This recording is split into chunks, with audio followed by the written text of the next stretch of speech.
Back in the day when you thought Yu-Gi-Oh was going to be 4 cards a play set, back when there were only 4 Blue Eyes White Dragons on the TV show, but we couldn't have that shit, so we had to fucking rip up the other copy of Blue Eyes that our grandpa had. We reach the first era of the Yu-Gi-Oh trading card game in North America, and the first format that we're going to be exploring. So I hope you guys are ready for a nice little fun dissection for things we're going to be doing on this channel over time here. So let's buckle up for LOB format, shall we?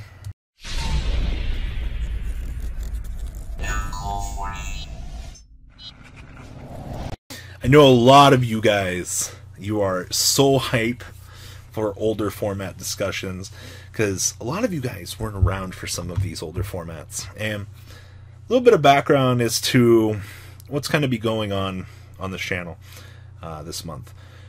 So, show me a little bit of love here, guys. Come on. We're sporting off a really weird grayish color today. We're not our typical blue Robbie. But this format, the Zodiac Tournament, is doing something called the Generation format. Me and John actually decided this month that we wanted to be, you know, just freedom. We're sick of spirals everywhere and the general bullshit like that. So every format's going to be a little bit different.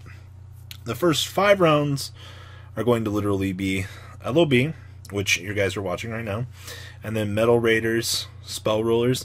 And I will say this, though, if you are completely ignorant to the game and you think that, like, just going up through, like, the list that things didn't change, Spell Rulers does a lot to the game.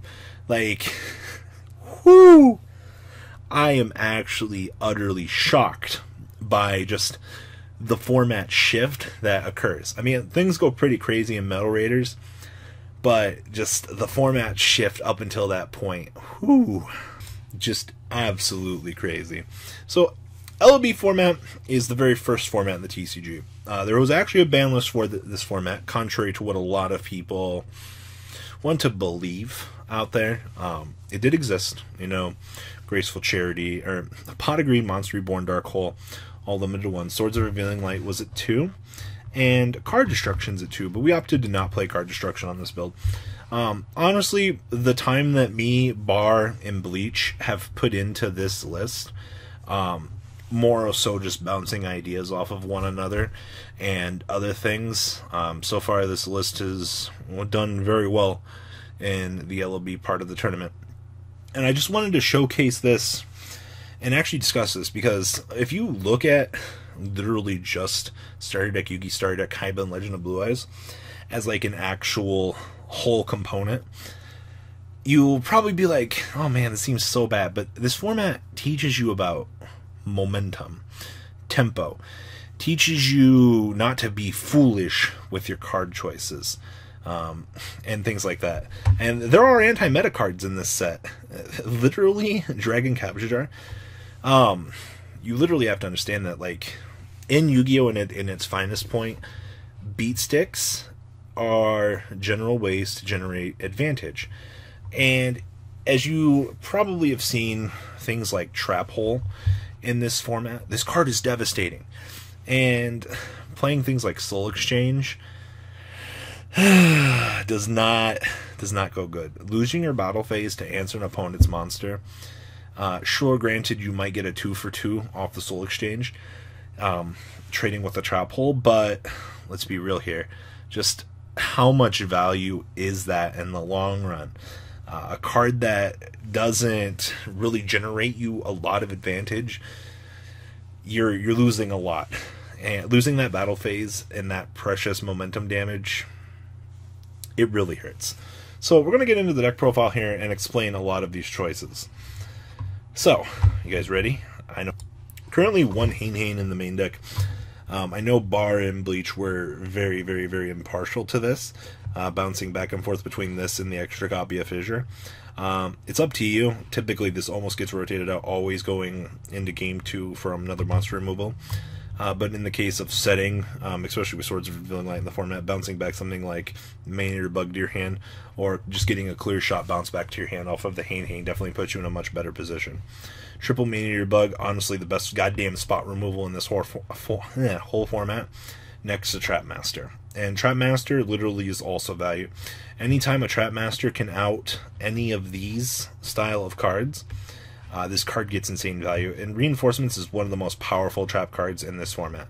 So being able to go Trapmaster and bait out one of these, even if you get to a trap hole off of the Trapmaster, it is just such a tempo swing because it ensures that your next turn play can go off. He ensures that you can keep that momentum going. Triple Wall of Illusion. This card is fucking insane. It doesn't matter if it's in defense mode or attack mode, this will trigger when it's attacked by a monster. So much value in a card. Your typical monster lineup outside of that, out of your effects, Triple Battle Ox, Triple Lajin, and Triple Neo. These are just literally the biggest monsters in this set. And now you can go the defense approach, or you can go for your basic stat approach. But for the one for one approach, these are your biggest. Your tempo swinger is Summon Skull or Judge Man. They're the two biggest single tributes at this point in the game. But you need to understand that if you are tribute summoning, you are going -1, and a fissure just literally ruins your day. Like, spot removal, so good. One copy of Change of Heart. Once again, there's absolutely no reason why you shouldn't be playing this as a swinger-esque card. Dark Hole for general spot removal. As I've said before, there are only 5 monster removal cards in this format. It's just Dark Hole, Raigeki, and Triple Fissure. That's all you get. Now, there are no generic spell and trap card removals in this format. And the only reason why we're opting to play D-Spell is 2 reasons. If Trapmaster misses and we actually found out you set a spell card, or Swords of Revealing Light. Swords of Revealing Light is actually very, very dangerous in this format. Swords does too fucking much at 2. Being able to effectively lock down the game for 3 turns and not allow game state advancement, you have to literally go on a defensive spree and make sure that you can maintain that advantage. But D-Spell actually gives you the chance to get over the issues that Swords gives to you. And I just wish a lot more people in this format would give D-Spell a little bit more credit because of just how good it is. Double Fissure, I don't know why you wouldn't play this. Unless you're like trying to play some crazy ass burn shit, but absolutely no reason. Just considering the fact that they're pretty much format staples. Monster Reborn. I sigh because someone actually told me that they weren't playing this in LB format. I'm just like, what are you doing with your life? Just tempo swings. I watched somebody top deck Monster Reborn on a Blue Eyes to run over a wall to bounce it back to the hand, attribute his Maninator bug to put the threat back on the field. So much value. 1 Pot of Greed, pretty self-explanatory, honestly. 1 Raigeki. 2 Swords of Revealing Light. Trap cards. 2 Reinforcements. I can tell you that we've been pretty much back and forth on Reinforcements. This card does a lot. Just in case your opponent's Legion attacks into your Battle Ox, you can Reinforcements, forcing them to take the damage and kill themselves. I want to say it's the only good trap card, but next to Trap Hole, it's reactive, much like Waboku. And then, of course, Triple Trap Hole and 2 Waboku. And for all intents and purposes, we were following the current day Waboku text, just because back then it wasn't too defined. The extra deck, you can literally play whatever the fuck you want. We picked Dark Fire Dragon, Dragoness, Flame Swordsman, and Fusionist and Gaia Dragon, because we can. And the side deck, 1 Hain just for more generic spot removal. In case we run into somebody playing Blue Eyes, and we out the monster, bounce the Blue Eyes back to the hand, they're stuck with a double tribute. Now, we were talking about being able to switch into a defense hybrid and just try to ensure that we can keep up momentum with things like that. That's why this is 2 Aquamador and 3 Giant Soldier Stone in here. Literally just in case we're running into just problems and we need to side out to a more defense build. Absolutely not an issue here. 1 Fissure we already discussed. 2 Stop Defense. This is just one of those that we run into a defense build. We can force it out of defense mode and actually just battle over it, which isn't a problem. 3 Dragon Capture Jar. As I said earlier, Lord of D and fucking Blue Eyes White Dragon are actually cards in this format, and a lot of people are choosing to try to play that combo to some degree. If we actually see the Blue Eyes engine, You just cite 3 Dragon Capture Jar. It's not an issue. You literally should just be able to out it because of this. And then last but not least, if for some reason we've come across someone that's playing pretty badly in Blue Eyes format, just trying to force them to overextend or things like that, Just Desserts is actually just your blowout. And just closing the game is something that this card does. Now, you can play card destruction in this format, trying to mill out your opponent. You can play Soul Exchanges, Judge Bans with the Summon Skull lineup, but it wasn't optimal. This was the best thing that we could come up with, honestly, for this format. And it's such a small card pool that momentum and tempo swings were so important. And the problem is, this format, you can lose a lot of that tempo swing back and forth, but it's not a bad thing, because you can recover it, because fortunately this format has sacky cards, literally these 4 right here.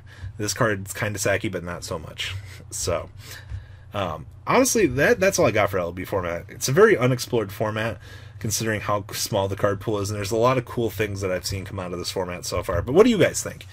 You know, it's just LB format. So guys, leave a comment down below. Tell me what you guys think, and I'm out, guys. Later.